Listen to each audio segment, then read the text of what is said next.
Xəyrətli müəllim, salam. Salam Zeynal müəllim, xoş gördük. Necəsiz? Yaxşıyam, sağ olun, yaxşı olasınız. Çox sağ olun ki, gəldiniz. Bizim Sağ üçün olun. çox xoşdur. Mərkəzi Bankın nümayəndəsi. Nəhayət ki, uzun müzakirələrdən sonra biz sizi bura dəvət edə bildik. Bir çox bizim podkastda iştirak edən qonaqlarımız Mərkəzi Bankdan müəyyən şəxsləri görmək istəyiblər. Ən çox belə deyək, sizin adınız çəkilib.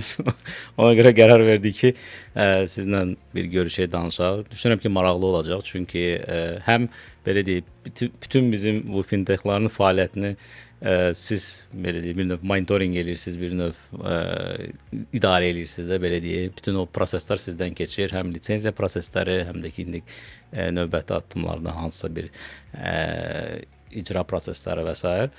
Və maraqlıdır ki, Mərkəzi Bankın bu istiqamətdə mövqeyi nədir? Ona görə düşündük ki, belə bir podkast çəkək. Ümid edirəm ki, auditoriyamızda da maraqlı olacaq.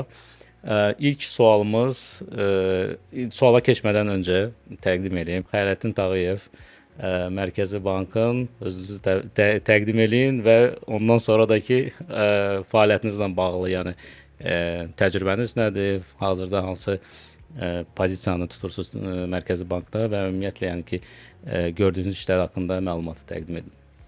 Çox sağ olun Zeynal müəllim, təşəkkür edirəm dəvətiniz üçün.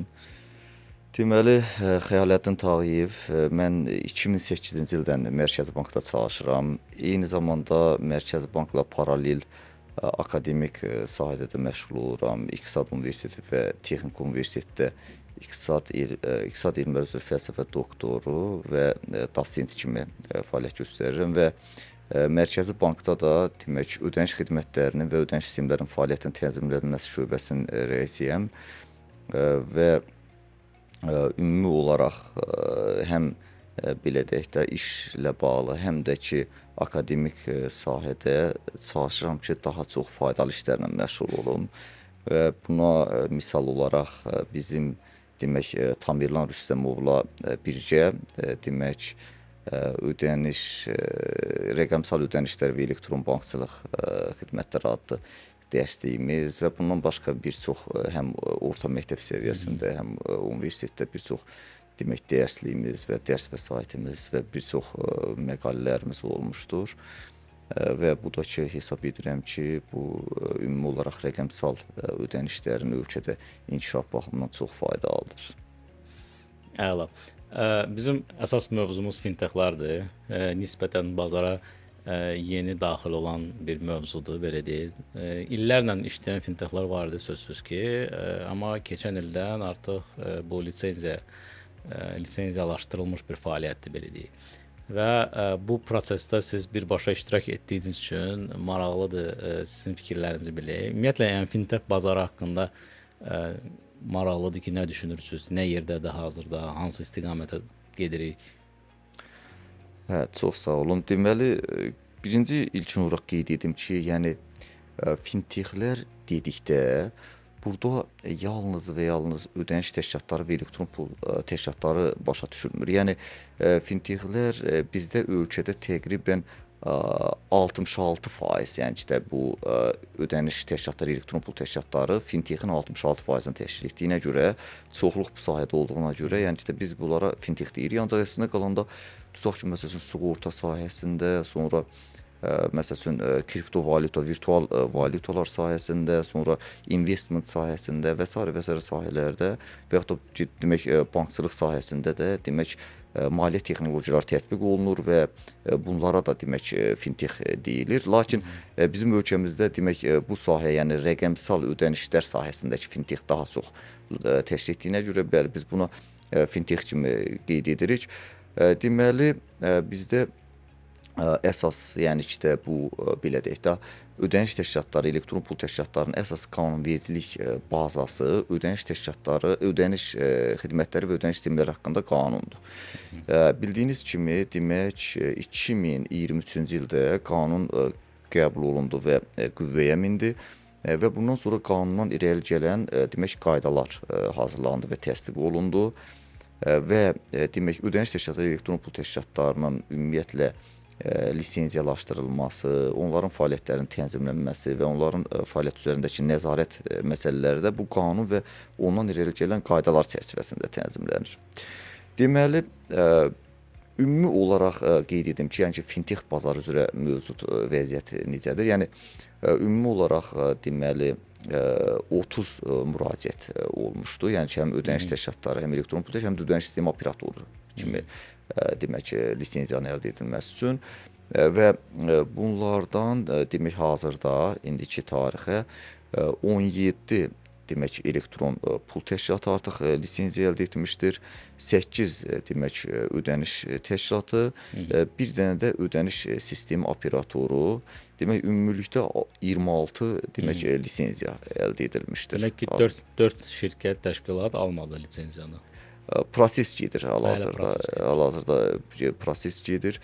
Bildiyiniz kimi, yəni ki, demək fintechlərlə bank sistemi arasında belə deyək də rəqabət gedir. Yəni ki, bu o deməkdir ki, əslində qalanda biz üçün maraqlı olmalıdır ki, demək fintechlərin fəaliyyəti bankların cibinə mi girir, yoxsa da banklara fayda mı verir? Yəni ki, məncə bu da yəni ki, də maraqlı sualdır ki, yəni bu məsələ yəni ki, necədir? Yəni banklar birinci banklar bunu necə görür və banklar üçün bunlar risk mi yaradır, yoxsa faydalıdırmı?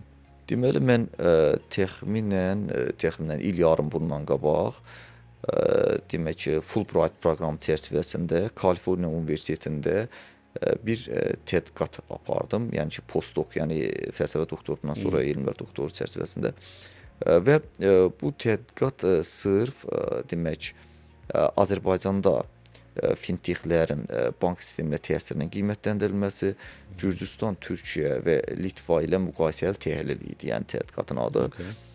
Və burada konkret olaraq nəyi qeyd etmək istərdim?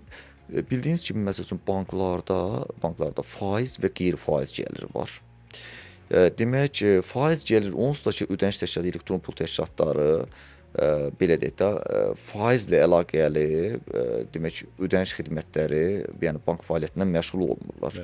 Bunlar yəni ki, qeyri-faiz gəlirlərlə məşğul olurlar və maraqlı ondan ibarətdir ki, banklarda əsas götürsək, məsəl üçün son 5 ili, son 5 ildə fintechlər daha çox inkişaf ediblər və bunların sayı da daha çox artıb və bunların ümumiyyətlə sayını artmasına səbəb nədir? Yəni səbəb ondan ibarətdir ki, banklar, demək banklarda fintechlərlə müqayisədə daha çox bürokratiklik var və orada qərar qəbulu yəni dərhal olmur və banklarla müqayisədə fintechlər daha innovativ, demək texnoloji, belə deyim, infrastrukturdan istifadə edirlər və onlar daha çevikdirlər, bəli, və onlar daha çevikdirlər və buna görə də bunlar bazara daha tez daxil olurlar və daha belə deyək də innovativ məhsulları daha tez təklif edə bilirlər müştərilərə. Və bu baxımdan da ki, bunlar bazara daxil olur. Bəs yaxşı, bunlar bazara daxil oldu. Bunlar bizdəki bank sisteminə necə təsir göstərir? Yəni bunların gəlirliyinə necə təsir göstərir? Deməli, tədqiqat nəticəsində müəyyən olunub ki, bunlar ümumiyyətlə bankların qeyri-faiz demək gəlirlərini azaldıb. Yəni qeyri-faiz gəlirlərinə neqativ təsir göstərir. Ancaq ümumi bank sisteminin belə deyək də inkişafına, ümumi bankın fəaliyyətinə demək bunlar müsbət təsir göstəriblər. Bu o deməkdir ki, bunlar deməli burada bir neçə göstəricilər var. Məsələn, return on asset var, return on equity məsələsi var. Ondan sonra NIM var, ki də səmərəlilik göstərici, yəni ki də qeyri-faiz gəlirlərinin ümumi aktivə nisbəti və s. Yəni bir neçə demək iqtisadi dəyişənlər var. Yəni onlarla bu müqayisələr aparıldığı təqdirdə, yəni ki, ümumi bir də SWOT təhlillər edilib və o təhlillər əsasında yəni ki də müəyyən edilir ki, bəli, bizdə demək qeyri-faiz gəlirinə neqativ təsir göstərilsə də, ancaq bankın məsəl üçün qeyd edeyim, məsələn bankın ümumi fəaliyyətinə necə təsir göstərilir, onu da qeyd edeyim. Məsəl üçün Bankın müştəri bazasının genişlənməsində fintexlərin əvəzedilməz rolu var. Məsələn, bu nə deməkdir? Bu o deməkdir ki, məsələn, fintexlər təsərrüfat subyektləri ilə müqavilə bağlayır və bu yeni təsərrüfat subyektləri ilə müqavilə bağlayır. Məsələn, bunlar məsələn, subyektvayr xidməti, ekvayerdir. İndi bank ekvayerdir, bu da subyektvayr xidmət göstərir və subyektvayr olaraq bu banka məsələn əlavə müştərilər gətirir. Müştərilər gətirir və bankın ümumi olaraq müştəri bazası genişlənir və bundan başqa bankla rəqabət aparır və bank görür ki, məsələn bunlar daha innovativ məsələn məhsullar təklif edir və buna görə də bank da belə deyək də məcburiyyət qarşısında qalır ki, o öz belə deyək texnologiyasını daha da təkmilləşdirsin, daha innovativ məhsullar təqdim etsin və buna görə də yəni ki də bu ümumi belə deyək də SWOT analizi nəticəsində müəyyən olunur ki, sənin bunlar yəni ki banklara müsbət təsir göstərir. Bundan başqa yəni fintexlər qeyd edim ki, əhalinin belə deyək də maarifləndirilməsi, əhalinin maliyyə savadlığının artırılmasında da çox böyük rol oynayırlar. Məsəl üçün bir dənə nümunə deyim, məsəl üçün özünə xidmət terminalları. Özünə xidmət terminalları məsəl üçün dağlıq rayonlarda məsəl üçün özünə xidmət terminalların quraşdırılması demək burada maliyyə əlçatanlığını daha da yaxşılaşdırır və əhali belə deyək də o maliyyə sisteminin iştirakçısına çevrilir. Hansı ki, onlar tutaq ki, məsələn o terminallar olmasaydı o xidmətləri belə deyək də görmək üçün çox əziyyətlər çəkirdilər.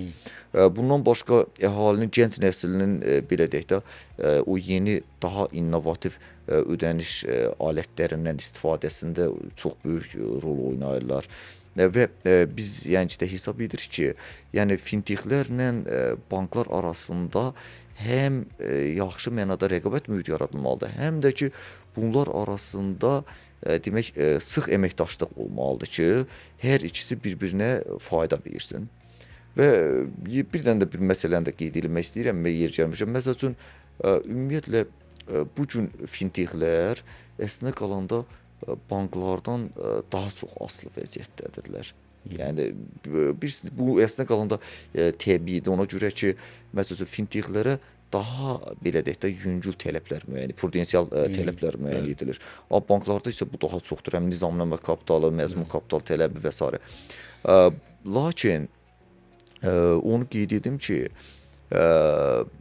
biz məsəl üçün qanunvericilikdə şərt qoyuruq ki, demək ödəniş təşkil elektron pul təşkilatları hesabları demək banklarda açmalıdır. Ancaq ki, indi yaxın gələcəkdə bu tələb qalmaq şərti ilə yaxın gələcəkdə məsəl üçün siz bilirsiniz ki, ən vacib məsələ hesablaşmanın sona çatdırılması məsələsidir. Settlement finality məsələsi.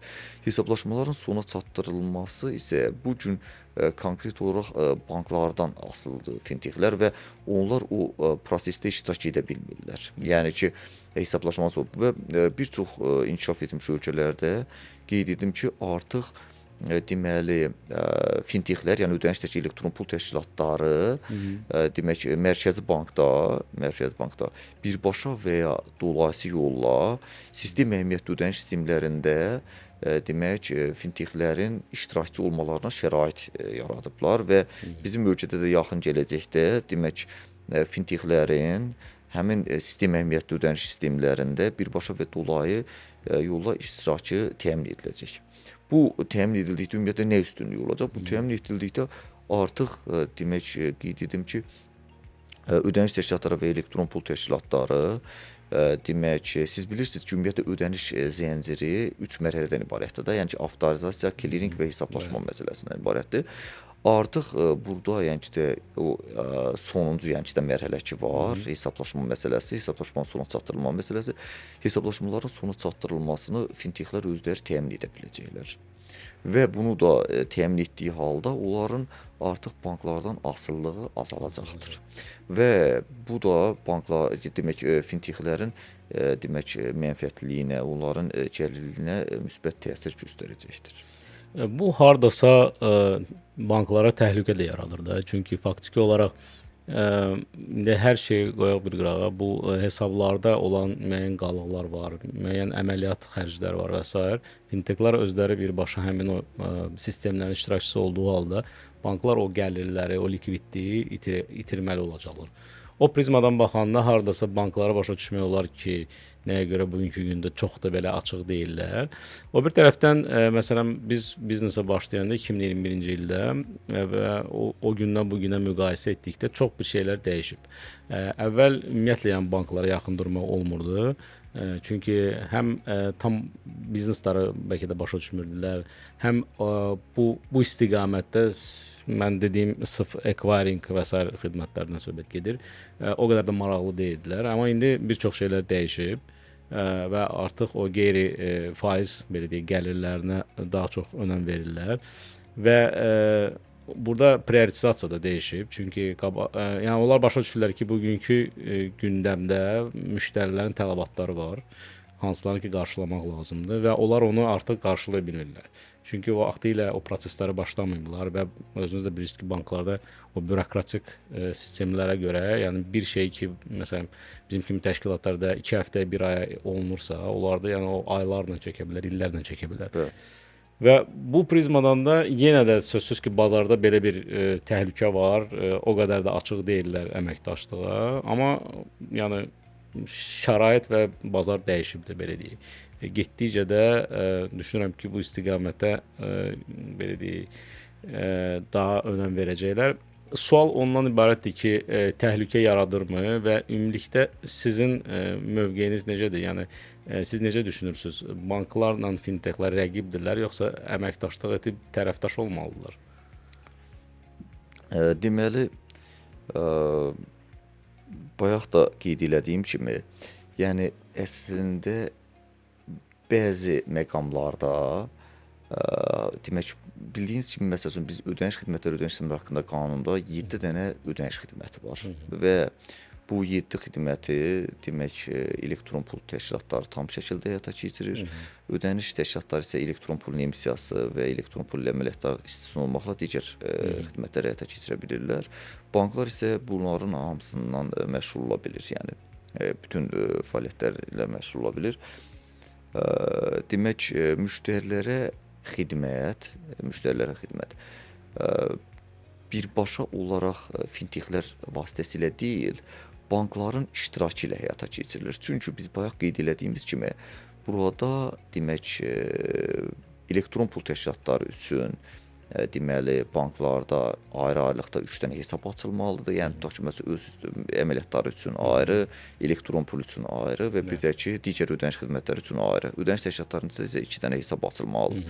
Bu yəni ki, tələbdir. Yəni bu o deməkdir ki, yəni bu təşkilatlar əməliyyatları banklar vasitəsilə həyata keçirir. Banklar vasitəsilə. Bu isə o deməkdir ki, bunlar bu əməkdaşlıq çərçivəsində fəaliyyət göstərirlər.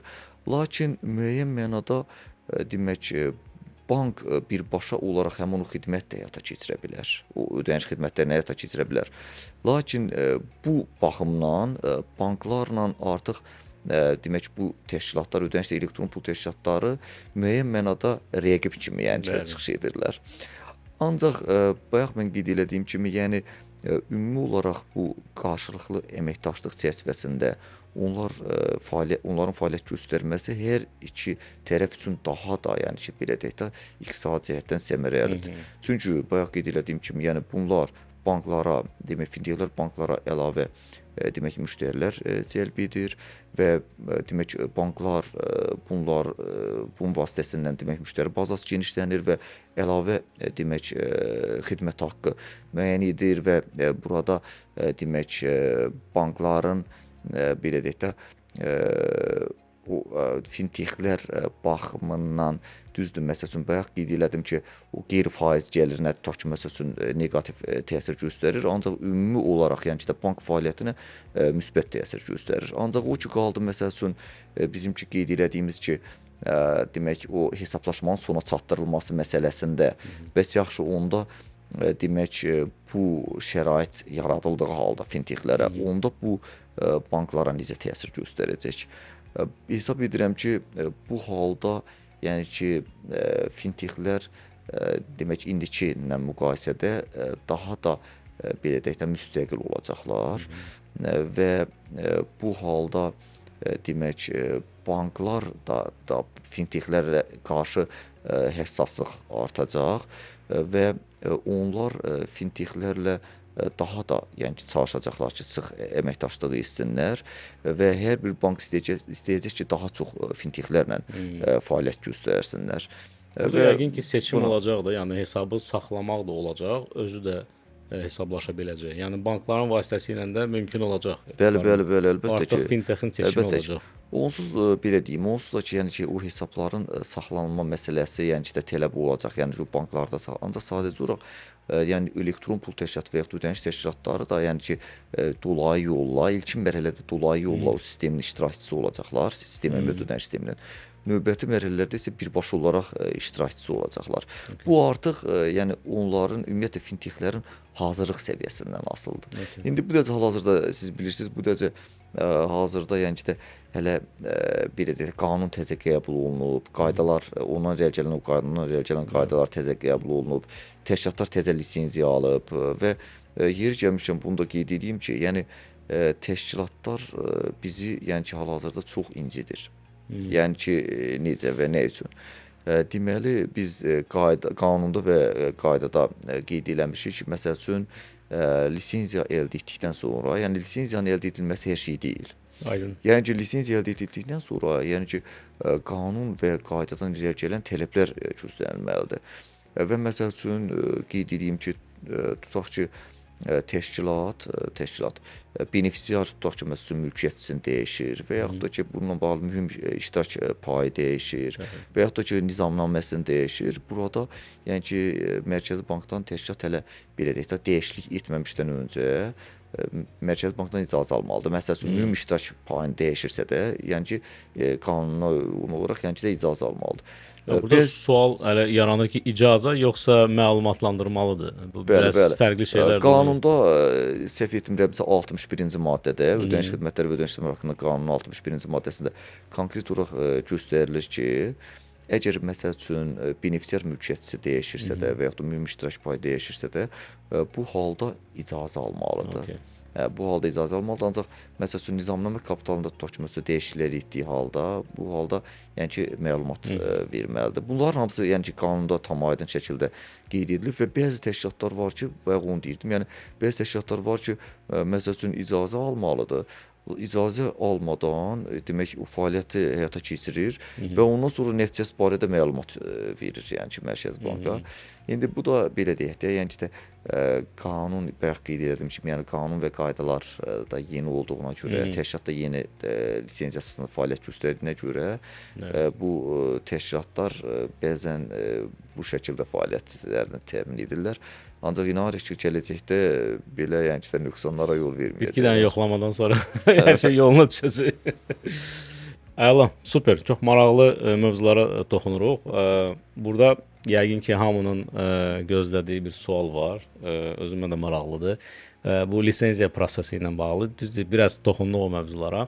Amma ümumilikdə maraqlıdır ki, bu proses ümumiyyətlə necə qurulub, nə kimi çətinliklər olub prosesində. Çünki hamımız nisbətən belə deyək də, cavan təşkilatlarıq, yeni təşkilatlarıq. Sözsüz ki, hamıda bir nöqsan olub. Siz də sağ olun ki, yəni bizə çox incimirdiniz bizdən, çünki yəni başa düşürdünüz, dəstək olurdunuz bu prosesdə ki, biz də belə deyək, düzgün istiqaməti seçib sənədlərimizi düzəldək, proseslərimizi düzəldək. Maraqlıdır ki, ümumiyyətlə proses necə təşkil olunub və prosesdə nə kimi çətinliklər var və ümumilikdə yəni Mərkəzi Bankın mövqeyi bu prosesin həm aparılmasında, həm ki nəticələndirilməsində belə deyək necədir? Çox gözəl sual. Demək, qeyd edim ki, həm ödəniş xidmətləri, ödəniş sistemləri haqqında qanunda bu lisenziyalaşma ilə bağlı demək konkret olaraq tələblər müəyyən edilib, həm də ki, demək ödəniş təşkil elektron pul təşkilatı fəaliyyətinin tənzimlənməsi qaydası var və o qaydada da konkret qaydada daha detallı şəkildə qeyd edilir. Qeyd edim ki, yəni burada siz bayaq da qeyd etdiyiniz kimi bu hələ qanun yeni olduğuna görə, qayda yeni olduğuna görə həm Mərkəzi Bank üçün, həm də ki, bazar iştirakçıları üçün bu yeni bir məsələ idi. Bəli. Və ona görə də yəni ki, biz də çoxlu əziyyətlər çəkirdik və iştirakçılar da yəni ki, əziyyət çəkirdi. Ancaq bu məsələni demək iki mərhələyə bölək də. Yəni ki, birinci mərhələ ondan ibarətdir ki, tələb edilən sənədlər məsələsi. İkinci məsələ isə ondan ibarətdir ki, bu təşkilatların ümumiyyətlə təqdim etdiyi sənədlərin keyfiyyətli olmağı və onların ümumiyyətlə belə deyək də qanuna, qaydaya uyğun olub-olmamaq məsələsi. Demək, bu tələblər ki, biz demək qanunda və qaydada müəyyən etmişdik. Bu tələblər belə deyim, yəni ki, ilkin olaraq bazarda hələ yəni ki, lisenziyalaşdırma prosesi olmadığına görə biz daha yüngül tələblər müəyyən etmişdik. Yəni digər ölkələrlə müqayisədə daha yüngül tələblər müəyyən etmişdik. Bunun da ki, konkret olaraq məqsədli şəkildə edilmişdi ki, hələ demək bu sahə yeni olduğuna görə çox da sərt tələblər müəyyən edilməsin və bu demək təşkilatların böyük əksəriyyətinə demək güzəşt edildi. Güzəşt edildi ona görə ki, təşkilatlar artıq bazarda fəaliyyət göstərirdilər və ona görə də demək bəzi təşkilatlar var idi ki, məsəl üçün bizdə fəaliyyət proqramı var, biznes plan var, daxili nəzarət, risklər, sonra tutaq ki, məsələn, maliyyə proqnozları verilməlidir, sonra informasiya təhlükəsizliyi üzrə tələblər var, AML üzrə tələblər var. Yəni ki, kifayət qədər yəni ki, özünüz də yəni ki, məlumatlısınız yəni ki, də bununla bağlı. Yəni kifayət qədər yəni ki, də tələblər var və bu tələbləri yəni ki, də hər bir tələbdə bir qayda hazırlanmalıdır, normativ hüquqi sənəd hazırlanmalıdır və bu normativ hüquqi sənəd təşkilatların bəziləri var idi, yəni ki, ümumiyyətlə tamamilə yəni ki, də mövzuya aid olmayan şəkildə yəni ki, də hazırlanmışdı. Yəni belə deyək də hər bir təşkilat özünə məxsus şəkildə hazırlanmışdı və buna görə də biz doğrusu yəni ki, də çox əziyyətlər çəkdik. Yəni çox əziyyətlər çəkdik ki, yəni ki, biz bir yəni ki, də hamısına baxmalıydıq. Bir var birisi nədərdir? Bir var indi biz artıq fikirləşirik ki, artıq şablonlar hazırlanmalıdır ki, o şablon əsasında tutaq ki, məsələn biz onu yerləşdiririk və təşkilat rahat şəkildə məsələn bilir ki, yəni ki, bu məsələ ilə bağlı hansı tutaq ki, məsələn müddəalar var və o müddəaları üzrə tutaq ki, məsələn sənədlər hazırlayır. Bu həm biz üçün, həm də təşkilatlar üçün yəni ki, rahatçılıqdır. Ancaq bir də var ki, yəni ki, hər bir təşkilat məsələn biz eləcə ümumi şəkildə yazmış ki, məsələn fəaliyyət proqramı bu məsələn belə deyək də tərkib hissələrdən ibarət olmalıdır. Bunu da ki, yəni ki, tərkib hissələrini hərə bir cür başa düşür və buna görə də yəni ki, də burada konkret olaraq belə deyək də biraz nizamsızlıq olur və bunu da biz məcbur oluruq ki, bütün hamısına individual yanaşaq və bütün hamısına təzədən o çatışmazlıqları elə təşkilat var, inanırsınız, bəlkə 30 dəfə biz qaytarmışıq, onlar göndərib. Bizim də məqsəd nədir? Məqsəd odur ki, bu təşkilat yəni ki, lisenziya əldə edə bilsin. Və ona görə də bu gün qeyd edim ki, yəni əksər təşkilatlar yəni ki, rahatçılıqla lisenziyalarını əldə ediblər yəni ki, yəni bizim məqsədimiz təşkilatlara dəstək olmaq, bazarı inkişaf etdirməkdir ki, yəni ki, ölkəmizdə də yəni ki, bu ödəniş bazarı inkişaf eləsin. Və bir də onu da qeyd edeyim ki, demək bizdə demək son zamanlar bir dənə demək lisenziya portalı hazırlanıb Mərkəzi Bank tərəfindən və o portalın məqsədi ondan ibarətdir ki, artıq kağız daşıyıcılara son qoyulur. Artıq tam şəkildə elektron şəkildə demək təşkilat sənədlərini yükləyəcək elektron şəkildə və Mərkəzi Bank tərəf demək rahatçılıqla həmin o sənədlər və qeyd edim ki, təşkilat əgər hər hansıda bir sənəddə çatışmazlıq olduqda, sənəd tam olmadığı şəkildə həmin onu portala yükləyə bilməyəcək. Yəni ki, portala yüklənmiş sənəd artıq belə deyək də əvvəlkinin elə bir 4-5 dəfə təşkilatla Mərkəzi Bank arasındakı təkmilləşdirmədən keçmiş yəni ki, də sənədlər olacaq. Bu yükləndikdən sonra demək Nəzarət Qurumu, yəni Mərkəzi Bank demək o sənədləri yoxlayacaq və bu yazışmalar, təkmilləşdirmələr həmin o portal üzərindən olacaq.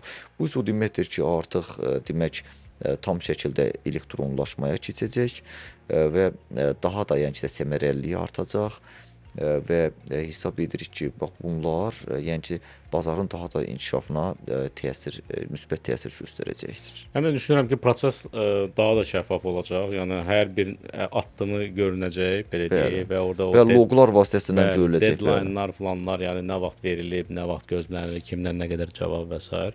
Və yəqin ki, o sənədlərin elektron imza ilə imzalanması da olacaq orada. Bəli, yəni ki, orada yaxşı məsələyə vurguladınız. Demək, burada elə bir ki, portalın iki tərəfi olacaq. Bir təşkilat üçün olan tərəf, bir də Mərkəzi Bank üçün olan tərəf.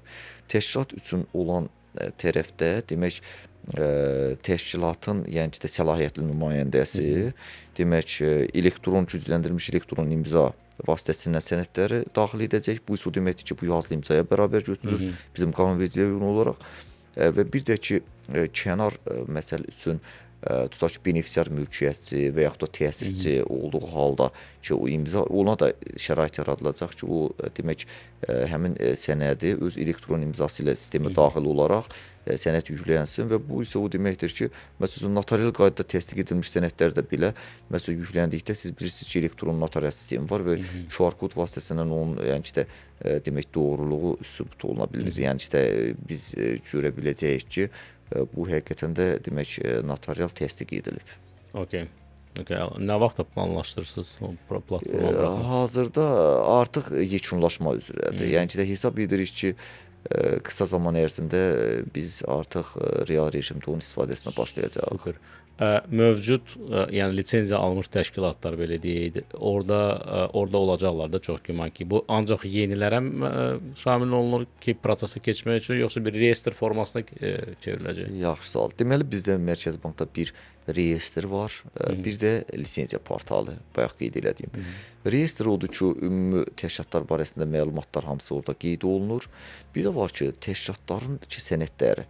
Məsəl üçün siz yadınıza gəlir, biri var idi elektron şəkildə təqdim edirdiniz, bir də kağız şəkildə gətirirdiniz. Biz həmin o elektron son sənədlər ki var, həmin onları da o lisenziya portalında yerləşdirəcəyik ki, orada bazada olsun ən son sənədlər və sonra o istifadə oluna bilinsin. Okay, super. Çünki arada hətta yəni bizdə özümüzdə də olur ki, məsələn, hansı sənəd lazım olur, hansı ki biz vermişik. Məsələn, o bizə də maraqlı olacaq ki, yəni girib həmin o portaldan onun nüsxəsini belə deyə əldə edə bilək ki, baxmaq üçün. Bəli. Ətmən, belə bir sual. Mərkəzi Bankın bazarda daha innovativ texnologiya təqdim edilməsi baxımından yanaşması maraqlıdır və ümumiyyətlə onun o necə belə deyək tənzimlənir Mərkəzi Bankdan və ümumiyyətlə yəni strateji olaraq, yəni strateji hədəf olaraq sizin mövqeyiniz necədir? Çox sağ olun. Deməli, qeyd edim ki, Mərkəzi Bank ümumiyyətlə fintexlər baxımından balanslaşdırılmış siyasət həyata keçirir. Bu nə deməkdir? Bu deməkdir ki, Mərkəzi Bank həm deməli fintexləri tənzimləyir. Bu istiqamətdə konkret olaraq qayda və qanunda konkret tələblər müəyyən edir və çərçivəni müəyyən edir. Digər tərəfdən isə Mərkəzi Bank demək daha innovativ texnologiyalara əsaslanan məhsulların fintexlər tərəfindən müştərilərə təqdim edilməsini dəstəkləyir. Bildiyiniz kimi, Mərkəzi Bank tərəfindən 2024-26-cı ildə deməli maliyyə sektorunun inkişaf strategiyası hazırlanmış və qəbul edilmişdir və bu strategiyada fintex bazarının inkişafı baxımından bir çox tədbirlər mövcuddur və hal-hazırda həmin o tədbirlər demək icra edilir və bu tədbirlərə məsələn nümunə olaraq qeyd etmək olar ki, ani pay, ani ödəniş sistemlərinin daha da inkişaf etdirilməsi, bundan sonra demək açıq bankçılıq demək xidmətlərinin daha da inkişaf etdirilməsi, ondan sonra qeyd elədiyim kimi demək fintex bazarının müstəqilliyi və banklarla fintexlər arasındakı əməkdaşlığın artırılması üçün bir çox demək tədbirlər əhatə olunub və hesab edirik ki, bu tədbirlərin icrası demək ki, fintech bazarının inkişafına çox böyük töhfə verəcəkdir. Ətmən, bir də belə bir maraqlı sual var. Ödəniş təşkilatlarında və elektron pul təşkilatlarında fərqli fəaliyyətlər var sözsüz ki və onlardan biri də yəni onların fəaliyyəti ilə əlaqəli ölkədən kənar hər hansı bir köçürmələr edirlər. Bununla bağlı maraqlıdır ki, Mərkəzi Bankın hansı tövsiyələri var və nələrə həmin o təşkilatlar diqqət etməlidir ki, gələcəkdə hər hansı bir problemlər yaranmasın?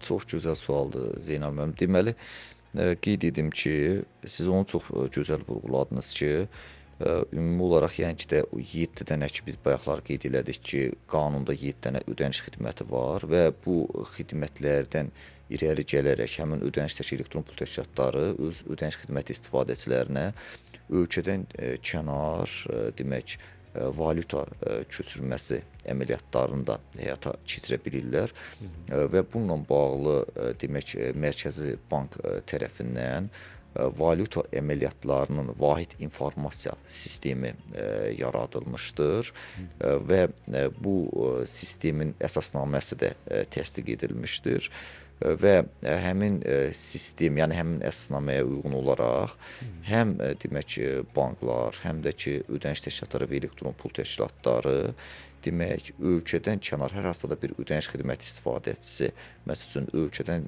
kənar həmin o demək ödəniş xidməti təchizatçısı vasitəsilə ölkədən kənar pul köçürməsini əgər həyata keçirirsə də bu halda dərhal həmin bayaq qeyd elədiyim, yəni ki sistemə demək məlumatları əlavə etməlidir. Və bütün təşkilatlar, yəni ki, banklar artıq inteqrasiya olunub, ancaq indi ödəniş elektron pul təşkilatları da bu il ərzində demək həmin sistemə inteqrasiya olunacaqlar və bunlar yəni ki, inteqrasiya olduqdan sonra demək aparılan əməliyyat barədə demək dərhal məlumatları daxil edəcək və bununla da bu baza, vahid baza formalaşacaq ki, vahid informasiya sistemi formalaşacaq ki, yəni Mərkəzi Bank daha effektiv, daha səmərəli şəkildə demək nəzarət edə bilsin. Siz bilirsiniz, yəni ki, valyuta tənzimi haqqında qanun, həm valyuta rejimi haqqında qaydalar və s. demək onu tələb edir ki, demək biz ölkədən kənara xarici valyutaya nəzarət etməliyik. Yəni bu monetar siyasət, yəni pul siyasəti tələbindən irəli gəlir. Və buna görə də hesab edirik ki, həm ödəniş təşkilatları, həm elektron pul təşkilatları demək bu sistemə demək vaxtında inteqrasiya edə biləcəklər və onlar bu Mərkəzi Bank tələblərini yerinə yetirəcəklər.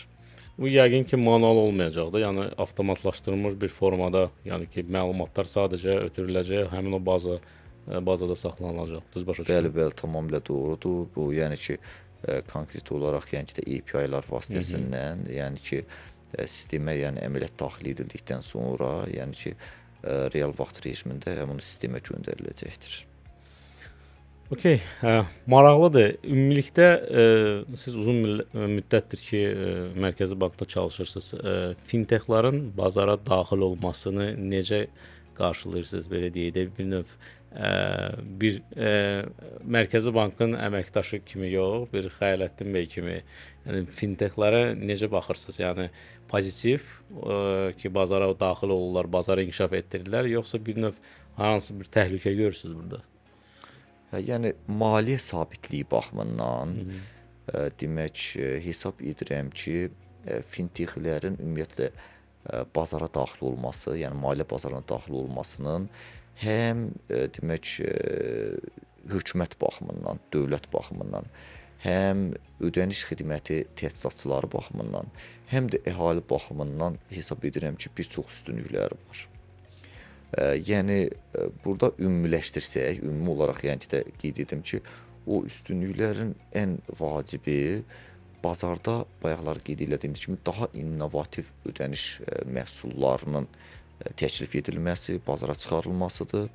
İkincisi texnologiyada, yəni ki də maliyyə texnologiyalarında rəqabət mühitinin yaradılmasıdır. Üçüncüsü əhalinin bu sahədə maarifləndirilməsi məsələsidir. Doğrudan da yəni ki, həqiqətən də yəni həm belə deyək də o rəqəmsal texnologiyanın tətbiqi baxımından, həm də ki infrastrukturun genişləndirilməsi baxımından fintechlərin yəni ki də özünə məxsus həqiqətən də müsbət yəni ki də rolu var və bu danılmazdır və eyni zamanda da demək qeyd edim ki, həm bank sisteminin daha da inkişaf etdirilməsi baxımından da deməli fintechlərin çox böyük rolu vardır. Ona görə də mən hesab edirəm ki, yəni həm Mərkəzi Bank baxımından, həm belə deyək də vətəndaş baxımından, həm dövlətimiz baxımından fintechlərin demək bazara daxil olması və biz üçün ən vacib məsələ, yəni Mərkəzi Bank olaraq ən vacib məsələ ondan ibarətdir ki, yəni fintechlər daha innovativ məhsullar təklif etsinlər. Ənənəvi alətlər deyil, daha innovativ məhsullar təklif etsinlər, daha iqtisadi baxımdan səmərəli, daha user friendly, yəni ki də istifadəçi baxımından rahat xidmətlər demək təklif etsinlər, alətlər təklif etsinlər və bu hesab edirik ki, həm ödəniş bazarının daha çox inkişaf etdirilməsində, həm demək əhalinin daha səmərəli demək alətlər istifadəsinə gətirib çıxarır və sonda isə bunların hamısı ölkəmizə fayda verir yəni. Super. Belə bir sual yarandı məndə. Daha doğrusu sizin mövqeyinizi bilmək istəyirəm. Məsələn bizim bizneslərdə, bizim fəaliyyətlərdə var nəqd ödənişlərin qəbulu, bir də var nəqdsiz. Biz bilirik ki, müəyyən bir strategiya var, yəni biz nağdsıza doğru irəliləyirik və qonşu ölkələrdə də müəyyən bir fərqli vaxtlarda fərqli təcrübələr olub. Bir çox ölkələr artıq o nəqd, belə deyək, özünə xidmət servislərindən uzaqlaşıblar. Mən şəxsən düşünürəm ki, bizdə də bu bir keçid dövrüdür də, yəni ki, insanlar alışana qədər, tam başa düşənə qədər, müəyyən bir texnologiyanı mənimsəyənə qədər bir müddət bu nəqd, belə deyək, özünə xidmətləri, servisləri lazım idi. Hələ də davam edir, ən çox da regionlarda falan da. Sizcə gələcək yenə də rəqəmsal məhsullar üzərində olacaq, yoxsa Azərbaycanda hələ bir çox, belə deyək, bir neçə il o nəqd ödənişlər hələ də davam edəcək? Çox gözəl sualdır. Demək, mən əvvəl demək bu milli ödəniş sisteminin inkişafı şöbəsində işləyirdim. Deməli, bizim də yəni ki, əsas hədəfimiz demək o rəqəmsal ödənişlərin inkişaf etdirilməsi idi. Və qeyd edim ki, məsəl üçün mən ilk dəfə Mərkəzi Banka gələndə hələ 2008-ci ildə deməli ödəniş kartlarından aparılan əməliyyatların həcminin yalnız 2%, 3% nağdsız şəkildə aparılırdı. Təsəvvür edin ki, yəni bu deməkdir ki, məsəl üçün bir nəfərə 100 manat kartına mədaxil olur. O 100 manatın demək 98 manatını bankomatdan çıxardır. Yalnız 2 manatını məsəl üçün nağdsız şəkildə istifadə edir, yəni 2%.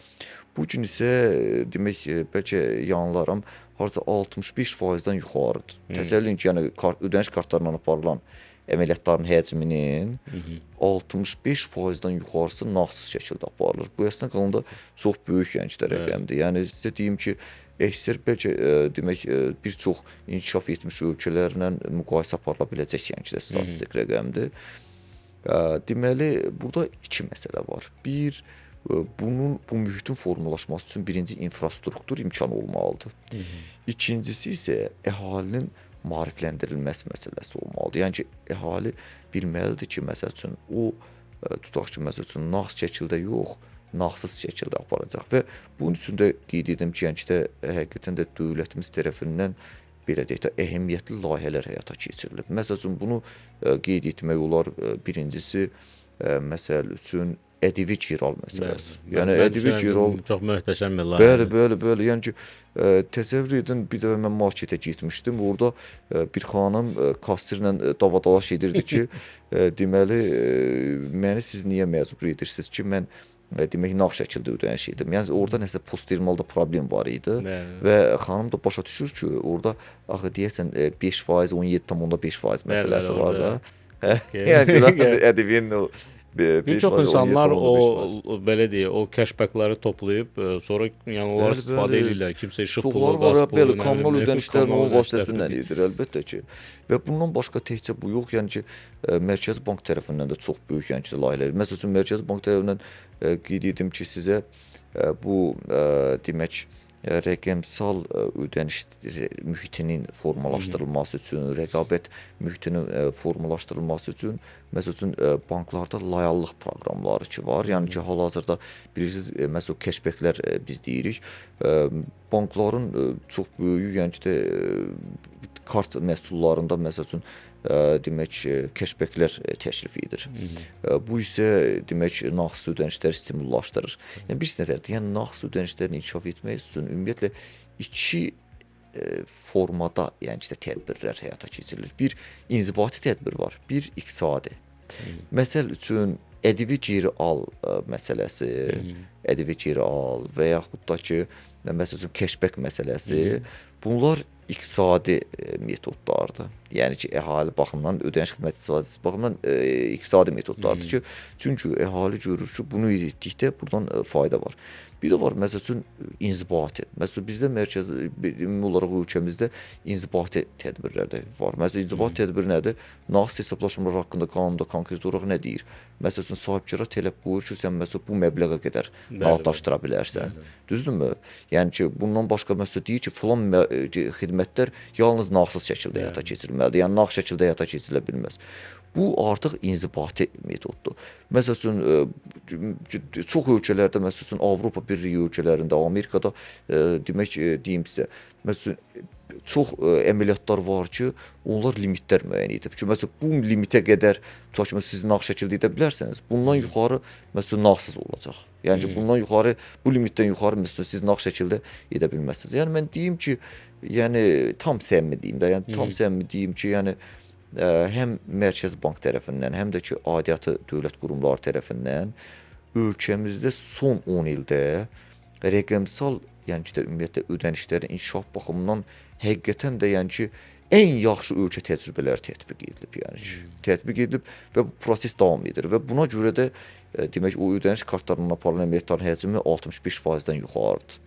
Yəni buna, yəni ki, həqiqətən də bu çox təqdirə layiq bir tədbirdir ki, həyata keçirilir və keçirilməkdə də, yəni ki, davam etdirilir və hesab edirəm ki, yəni ki, biz yaxın gələcəkdə demək bu rəqəmsal mühitin daha da inkişaf etdirilməsinin şahidi olacaq. Mən də ümid edirəm ki, ƏDV geri al kimi layihələr elektron ticarətə nə vaxtsa gələcək və o tərəfi də stimullaşdıracaq ki, insanlar artıq e-commerce ödənişlərində də belə deyək, bir növ o cashbackləri əldə edə bilsinlər. Zeynəb, mən bir dənə məsələni qeyd etmək istəyirəm. Məsəl üçün, demək Amerikada mən Kaliforniyada yaşayırdım ailənən. Demək, orada tutaq ki, məsələn, ev kirayəsi yoxdur. Ev kirayəsini məsəl üçün ödəmək istəyirəm. Təsəvvür edin ki, elektron şəkildə siz əgər məsəl üçün ev kirayəsini ödədiyiniz halda, bizdə məsəl üçün banklar hətta nəinki məsəl üçün xidmət haqqı, hələ belə də cashbacklər də verir ona görə, düzdürmü? Hə. Deməli, ancaq Amerikada siz əgər demək kirayə haqqını ödəyirsinizsə rəqəmsal formada, yəni ki, ödəniş kartı üzərindən, siz deməli buna görə xidmət haqqı ödəyirsiniz. Bəli, siz əlavə xidmət haqqı ödəyirsiniz. Yəni qeyd edim ki, yəni artıq bir necədir? Yəni bir o ƏDV geri al və yaxud da cashbacklər falan, bunlar müəyyən bir səviyyəyə qədər əhaliyə vərdiş yaradana qədərdir. Yəni ondan sonra onlar onsuz zaten proqramdır, onların müəyyən müddəti var. Bəli. Yəni bundan sonra artıq əhali məsələn fikirləşəcək ki, mən banka getməkdənsə fiziki olaraq artıq məsələn mən bunu elektron baxmayaraq xidmət haqqı ödəyir. O fikirləşir ki, mən vaxtıma hörmət edirəm. Yəni ki, mən bir də məsələn banka getməkdənsə fiziki, yəni ki, bunu elektron ödəməyim daha yəni ki, də səmərəlidir. Mən düşünürəm ki, xaricdə bu əlavə bir xidmət kimi, xidmət səviyyəsi kimi hesablanır deyə, yəni bir növ sən vaxtıva qənaət edirsən və buna görə sən əlavə pul ödəyirsən, o prizmadan bunu tətbiq edirlər. Bizdə isə bu bir növ hələ ki o vərdişə çevrilməyib deyə insanlar düşünürlər ki, mən niyə hələ ki məsələn adi belə gündəlik əməliyyatlarda da olur ki, hansı bir xidmətə görə kimsə məsələn əlavə xidmət haqqı tətbiq edir. Yəni insanlar başa düşmür onu niyə də. Amma tam olaraq vaxtına belə deyək bir növ hörmətlə, qənaətlə yanaşan insanlar düşünürəm ki, bir müddətdən sonra o kimi xidmət haqqları da normal qəbul edəcək. Bəli, buradan bir məsələ var. Məsələn, bu gün məsələn banklar biz elektron bankçılıq xidmətləri deyirik də. Yəni elektron bankçılıq xidmətləri məsələn bizdə belə deyək də biri var fiziki bankçılıq, bir də var ki, məsafədən rəqəmsal elektron bankçılıq. Məsələn, rəqəmsal bankçılıqda banklar belə deyək, yəni fiziki olaraq məkandan asılı olmayaraq eyni qədər müştəri cəlb edə bilər və bankların bir məhsula çəkdiyi xərc, yəni buna maya dəyər deyirlər. Maya dəyəri fiziki bankçılıqla müqayisədə məsafədən bankçılıqda çox-çox aşağıdır. Buna görə də əslində qalanda banklar məsafədən bankçılıqla aparılan xidmətlərin xidmət haqqı, yəni tarifləri daha aşağı etməlidir ki, yəni ki, bunu daha aşağı etdikdə, yəni belə deyək də, yəni artıq xərci açdıqdan başqa da, yəni bu məsafədən bankçılığı da stimullaşdırır. Əhali də fikirləşir ki, hazır fiziki getməkdənsə, vaxt itirməkdənsə, elə məsafədən mən o xidməti daha aşağı xidmət haqqından o xidməti həyata keçirim. Burada ingilislərin bir sözü var, win-win məsələsi. Burada həm banklar üçün faydalıdır bu məsələ, həm də ki, əhali baxımından faydalıdır. Orada bir dənə məsələ var, bir dənə problem o da ki, biraz işsizlik məsələsi var ki, məsələn, bank sistemində tutaq ki, elektronlaşma artıq demək, bank sistemində belə deyək də, o işçilərin sayının azalmasına gətirib çıxarır. Bu da ki, biraz makroiqtisadi problemlər yarada bilər. Məncə o da normaldır, çünki hər ölkə belə deyək, o proseslərdən keçib. Burada yaxşı bir sual yaranır, maraqlıdır. Fikriniz necədir bu barədə? Var fintechlar hazırda, var banklar. Onların ortaq bir hibrid modeli, neobank tam şəkildə, tam rəqəmsal bank Azərbaycanda nə vaxtsa mümkündür? Deməli, biz Tamirlan Rüstəmovla bir yerdə, bir də bir neçə əməkdaşlarla bir yerdə, bir dənə biz belə deyək də, biri var elə bil elektron bankçılıq, biri də var bankçılıq, bir də var elektron bank və yaxud da rəqəmsal bank. Bəli. Bu rəqəmsal bank bizim yəni bir dənə bununla bağlı bir məqaləmiz də var idi, bir araşdırma eləmişdik. Deməli, rəqəmsal bank dedikdə, yəni konkret olaraq bayaqlar biz yəni ki, lisenziyadan danışdıq. Demək, burada söhbət nədən ibarətdir? Burada fiziki olaraq bankdan söhbət getmir, yəni filialsız bankdır. Və məsələn, Singapurda, Cənub-Şərqi Asiya ölkələrinin böyük əksəriyyətində, Avropa ölkələrində, yəni ki, bu artıq yayılır, yəni ki, bu məsələ, yəni təcrübə var. Çox uzağa getməyək də, Tinkov var idi yanımızda, yəni Rusiyada eləmişdilər. İndi də eynisini Meksikada yaradıblar. Tam olaraq tam rəqəmsal.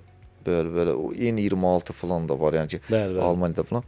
Yəni ki, konkret olaraq burada birəcə belə deyək də meyarlar ancaq fərqlidir. Necə? Məsəl üçün, burada fiziki bankçılıqla müqayisədə biraz xidmətlərin belə deyək də, oradakı tutaq ki, fiziki bankçılıqda əgər 13 fəaliyyət növü varsa, bu məsafədən bankçılıqda onunla müqayisədə biraz daha az xidmətlər olur və yaxud da ki, burada tutaq ki, nizamnamə kapital, yəni prudensial tələblər də fərqlilikləri var, yəni ki, mövcuddur. Ümumiyyətlə, bununla bağlı əslində qalanda fiziki bankçılıqla müqayisədə biraz daha belə deyək də, fərqli yanaşma müəyyən edilməlidir. Yəni ki, beynəlxalq təcrübədə yəni ki, belə göstərilir.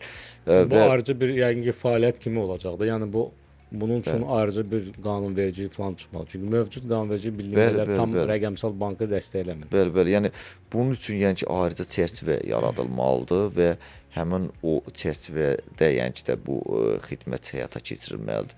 Mən hesab edirəm ki, yəni ki, yaxın gələcəkdə Azərbaycanda da yəni bu istiqamətdə işlər görüləcəkdir. Okay, super.